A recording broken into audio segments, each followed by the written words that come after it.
Bonjour, donc on va aujourd'hui, je vais vous présenter le Modicom 221, enfin le Schneider, les M221.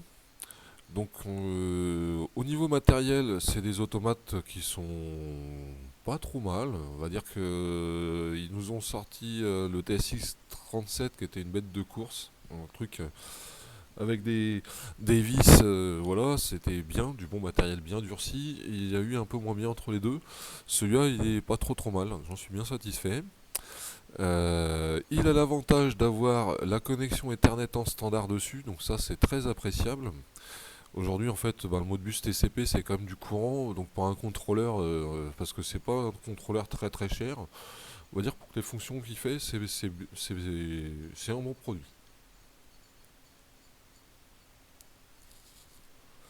Vous, enfin, on fera pas non plus une grosse automatisation avec ça, mais en natif, il y a quand même des entrées et sorties dessus. Alors, on va faire un peu le tour du logiciel. La gamme, en fait, d'automates, ce qui va changer principalement, déjà, ça va être le format. On va un petit peu, j'espère que ça va pas modifier mon appareil. Non, voilà. En fait, il y a plusieurs types de CPU, on va dire, et on va rajouter des modules d'entrée-sortie. Donc les modules d'entrée-sortie, on peut aller les choisir. Bon, c'est des entrées relais, des entrées 24 volts. Il y a des entrées 120 volts. 120 volts, c'est pas mal quand même. C'est pas énorme, mais bon, c'est en alternatif. Donc ça peut prendre du 24 volts alternatif, c'est pas toujours le cas. On est souvent embêté avec les alimentations. Moi j'ai eu souvent doubles alimentations 24 alternatifs et continu. Donc c'est bien. Bon, donc après on a tout ce qui est entrée analogique. Donc comme sur les autres gammes d'automates, vous avez au minimum les tensions et courants. C'est du 0,10 volts, 2,10 volts, 4,20 et donc c'est marqué un petit peu le 2,10. Il n'en parle pas, mais le 4,20 il est là. Le 4,20 et le 2,10, bah, c'est en fait c'est des signaux intrinsèquement sûrs. En fait, c'est pour ça qu'ils sont plus utilisés. Température, il peut prendre aussi, donc ça doit être de la RTD, ça doit pas forcément du thermocouple. Par contre, sur cette gamme-là, je pense pas qu'ils prennent le thermocouple. Ah, si, thermocouple. Donc j'étais médisant. Donc on prend en fait tout ce qui est mesure de température, hein. Donc tout ce qui est les CTP utilisés en fait en standard, hein. Le PT100, PT1000, c'est standard. Le thermocouple, ben, c'est pour la mesure de température, donc pour l'échappement c'est du K.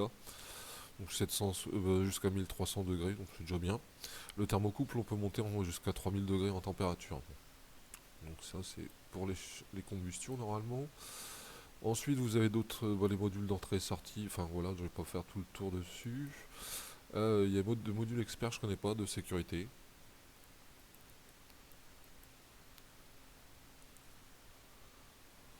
Donc ça, c'est pour connecter des démarreurs. Donc c'est des fonctions métiers, hein. En fait, bon, c'est comme tout constructeur. Après, vous avez des produits un peu atypiques et donc quand c'est comme ça, vous vous retrouvez un petit peu coincé après.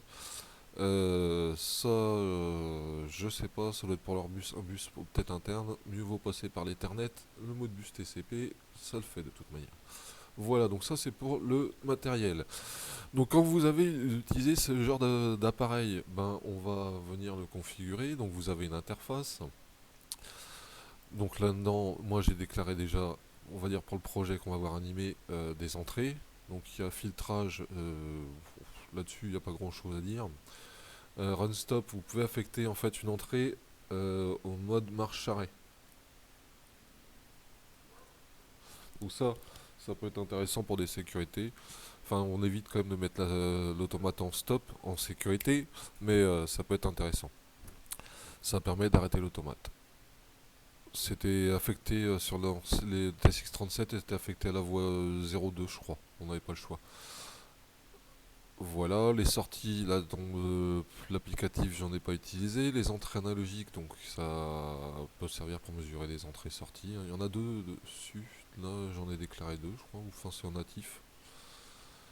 Mais il faut rajouter le module quand même, je crois.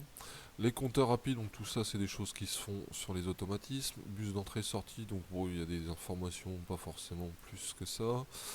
Ici, vous avez un Modbus TCP/IP. Donc ça c'est intéressant, très intéressant. C'est en fait tout ce qui est communication. On peut le mettre soit en maître ou en esclave, donc on peut lui donner faut lui donner une adresse IP.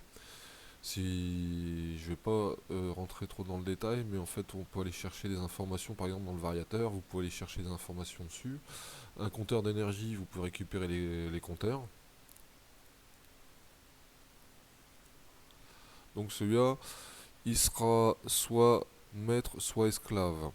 Moi, généralement, je les utilise plutôt comme ils sont esclaves. Et en fait, avec le maître, il y a des logiciels, on trouve ça sur Internet. Il y a le maître, il vient lire dans la mémoire de l'esclave. Donc dans la mémoire de l'automate. Ici, la même chose, mais lui, il sera plutôt généralement en mode bus. Donc il y a le mode bus TCP sur Ethernet, mode bus RS485. Donc généralement, l'automate, il est maître. Il a ses esclaves et on va chercher dans la mémoire des esclaves. C'est un peu comme ça qu'on va faire on va dire la hiérarchie dans le bus de terrain, enfin dans les bus. Au pire, on concentre le mot de bus sur un concentrateur, donc sur un automate, et l'automate il renvoie après sur l'Ethernet. Là-dessus, donc sur le mot de bus, il y a un peu de la configuration aussi. Donc ça, je vois pas trop ce que ça va être. C'est tout ce qui nous intéresse, nous, c'est déjà c'est du mode bus RTU ou ASCII. Donc après, vous avez l'adressage. Là, en fait, il faudrait le mettre plutôt nous en maître, hein. Vous avez le choix quand même, hein. Vous pouvez mettre, en fait, vous pouvez mettre deux automates. Donc ça serait, vous pourriez mettre deux automates de M221 en esclave enfin, en maître esclave sur du Modbus ASCII, c'est possible, ou RTU comme vous voulez. Généralement, c'est plutôt, on va les chercher dans les variateurs ou dans les équipements contrôleurs de température, régulateurs qui sont pas forcément en Modbus Ethernet. On va aller les remettre via l'automate sur Ethernet justement. Donc il y a une table d'échange. L'automate, il va aller lire dans la mémoire du régulateur. C'est stocké dans la mémoire de l'automate. Le PC, il vient chercher dans la mémoire de l'automate. Et comme ça, en fait, on peut faire les échanges entre les appareils, même s'ils ne communiquent pas directement ensemble. L'automate, il sert aussi de passerelle. Voilà, donc ça, c'est pour on va dire les fonctionnalités un peu de la gamme. Je ferai une deuxième vidéo un peu plus en détail sur la programmation. Parce que les vidéos trop longues, ça passe pas non plus. Et voilà.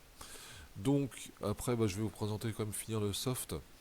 La programmation, on va y revenir dans la deuxième vidéo.